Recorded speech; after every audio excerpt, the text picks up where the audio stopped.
BRS senior నాయకురాలు మంజుల రాణి ఉన్నారు. ఆమెను అడిగి తెలుసుకునే ప్రయత్నం మనం చేద్దాం. మేడం నమస్తే. నమస్తే. చెప్పండి మేడం, ఎట్లా చూస్తారు మేడం ఇప్పుడు మున్సిపల్ ఎన్నికల ఫలితాలను ఏ విధంగా చూడొచ్చు? ఎట్లా మరి బీఆర్ఎస్ పార్టీకి అనుకూలంగా ఉన్నాయా లేదంటే కాంగ్రెస్ పార్టీకి అనుకూలంగా అనిపిస్తున్నాయా? బరబ్బర్ ఈరోజు అధికారంలో బీఆర్ఎస్ లేదు, కాంగ్రెస్ ఉంది. కాబట్టి ఖచ్చితంగా మేము పోటీకి పోటీ సత్తా మాదే చూపిస్తున్నాం. సగము ఈరోజు అధికారంలో ఉన్నోళ్ళు దాంట్లో మేము సగం ఉన్నాం. కాబట్టి ఖచ్చితంగా ఇది ఏంటంటే అది కూడా ఎట్లా వచ్చిందంటే అన్ని విధాల ప్రజలను వాళ్ళని తీసుకొని పోయి కుక్కర్లు, ఫ్రిడ్జులు, బంగారము, ఎండి, క్యాష్, రిగ్గింగ్ ఇవన్నీ చేసి కాంగ్రెస్ వచ్చింది. జూటా మాటలు చెప్పి 400 హామీలు, 20 హామీలు, 6 గ్యారంటీలు, స్కూటీలు, బంగారాలు ఇవన్నీ బొందబెట్టి రేవంత్ రెడ్డి అనే అట్లాంటి మూర్ఖుడు ఈరోజు ప్రజలను వంచి ఈరోజు వాళ్ళకు ప్రజలను ఓటుకు నోటు దొంగ అనేది నిరూపించుకొని ఈరోజు వాళ్ళు వచ్చిండ్రు. కానీ మేము మాత్రము మా బాపు కేసీఆర్ సంక్షేమ పథకాలు ఖచ్చితంగా ఆయనను తెచ్చుకోవాలనే దాంట్లో ప్రజలు మంచి తీర్పు ఇస్తున్నారు కాబట్టి మేము ప్లస్ పాయింట్లో ఉన్నాం. రైట్. మరి ఇప్పటికే దాదాపుగా తొమ్మిది మున్సిపాలిటీల దగ్గర కూడా హంగ్ ఏర్పడింది. దీన్ని ఎట్లా చూస్తారు? మరి ఇప్పుడు అవి ఆ హంగ్ ఏర్పడినవి బీఆర్ఎస్కి అనుకూలంగా ఉంటాయి అనుకుంటున్నారా లేదంటే కాంగ్రెస్ పార్టీ తీసుకొని వెళ్ళిపోతుందని కూడా మీ ఆలోచన విధానం? ఏముండదు నువ్వు అందజెయ్యి, నువ్వు ఎన్ని చెయ్యి. 300 మున్సిపాలిటీ 150 ఉండే మావి 300 చేసిండు. నువ్వు 600 చేసినా మేమే వస్తాం, 1000 చేసినా మేమే వస్తాం. తెలంగాణ మొత్తంలో బాపు కేసీఆర్ అణువులు ఉన్నాడు రేవంత్ రెడ్డి. నువ్వు అనుకుంటున్నావు అక్కడ వాళ్ళని తీసుకొని ఇలా కలిపితే మేము వస్తా మళ్ళీ కొత్తగా చేస్తా. కొత్తగా ఏం లేదు, కొత్త పాత తెలంగాణలోనే ఉన్నాం కదా. ఆంధ్రా నుంచి అయితే తెచ్చి కలుపుతలేడు కదా ఇలా జిహెచ్ఎంసీ దాంట్లో. చంద్రబాబు దొత్తులాగా చేసి అయితే కలుపుతలేడు కదా. ఇవన్నీ ప్రగతి పదంలో పోయింది తెలంగాణ. హైదరాబాదు ప్రపంచంలో 4వ స్థానంలో ఉన్నది ఈరోజు. హైదరాబాద్ గల్లు ఎగరేసుకొని చెప్తాము. ఈరోజు బాపు కేటీఆర్ అన్న హైదరాబాదును ఒక రేంజ్ ప్రపంచంలో 4వ స్థానం అంటే అర్థం చేసుకోండి. ఇక ఈ పొట్టోడు ఎక్కడ తీసుకుపోయినా ఎన్ని చేసినా మేమే గెలుస్తాం. Okay, right. హైదరాబాద్ కూడా 3 ముక్కలు చేసిర్రు అని చెప్పేసి కూడా అంటున్నారు. 3 కార్పొరేషన్లు అంటున్నారు. మరి దీన్ని ఎట్లా చూడాలి? నువ్వు 3 ముక్కలు చెయ్యి పొట్టోడా, నువ్వు 30 ముక్కలు చెయ్యి. అర్థమైందా? 3 ముక్కలు చేయి, 30 ముక్కలు చేయి, 300 ముక్కలు చేయి. వచ్చేది బీఆర్ఎస్ఏ. పొట్టోని బొంద పెట్టేది ఉన్నది, గుర్తు పెట్టుకోండి తమ్మి.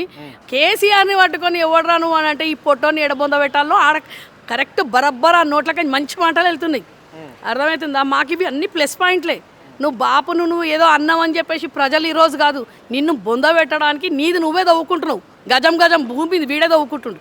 ఉన్నడే 4 గజాలు 4 ఫీట్లు. ఆ 4 ఫీట్ల మీ ఒక్కొక్క ఫీట్ వీడే తవ్వుకుంటుడు 29 వరకు. కాబట్టి వీని మంచిగా బరబ్బర్ బొంద పెట్టేది ఉన్నది.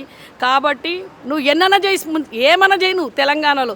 బాపు కేసీఆర్ 29లో వస్తాడు. నువ్వు ఎన్ని లక్షల కోట్లు వీడు పొట్టోడు ఎన్ని లక్షల కోట్లు సంపాదించుకుంటాడు, గాయమైపోతాడు. నా ఎక్కడన్నా పోయి అండర్ గ్రౌండ్లో పోయి దాక్కుంటాడు. ఎందుకంటే వీని వదిలిపెట్టేదైతే లేదు.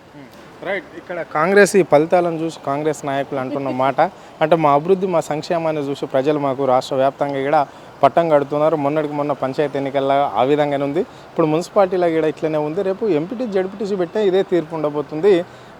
రేపు జిహెచ్ఎంసీలో కూడా హైదరాబాద్లో జరిగే ఎన్నికల్లో కూడా ఇదే తీర్పు ఉండబోతుంది. మంచి ఫలితాలు ప్రజలు ఇస్తున్నారు అంటే ప్రజాప్రభుత్వాన్ని కోరుకున్నారు అని చెప్పేసి కూడా దానికి పట్టం కడుతున్నారని కాంగ్రెస్ నాయకులు అంటున్నారు. మరి ఖచ్చితంగా కాంగ్రెస్ నాయకులు అంటున్నారు కదా.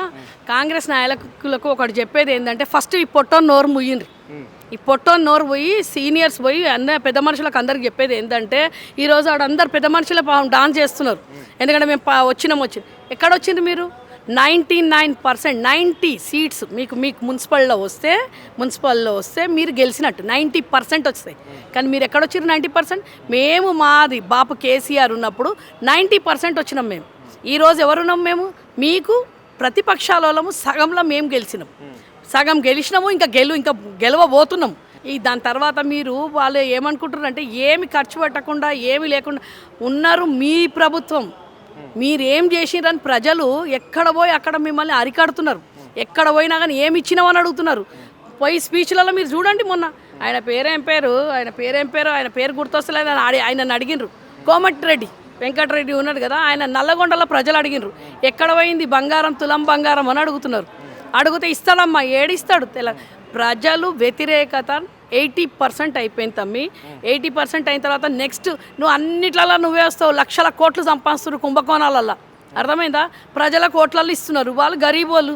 ఓటుకి ఇంత అని ఇస్తే ఎవడైనా కానీ వాడు నెలకి ఈ వేస్ట్ గాడు వచ్చినాకైతే మొత్తమే ఎకనామిక్ పడిపోయింది. 2 ఏళ్ళ నుంచి ఏమీ లేదు, పనులు దొరకలేవు, ఆటో వాళ్ళు పోయినాయి, మొత్తం గుండు సున్నా అయింది. కాబట్టి 10 వేలు ఇస్తే వాళ్ళకి కష్టమే కదా, ఒక నెల గడుస్తుంది. ఈ పొట్టోని పేరు మీద తింటారు, పొట్టోడు ఇచ్చిన దాని మీద తింటారు. కాబట్టి తీసుకోండి గుద్దుర్రి కారుకే అని చెప్తున్నాం మేము. ప్రజలదే తీసుకోండి, బరాబర్ కారుకే అయ్యిండ్రి.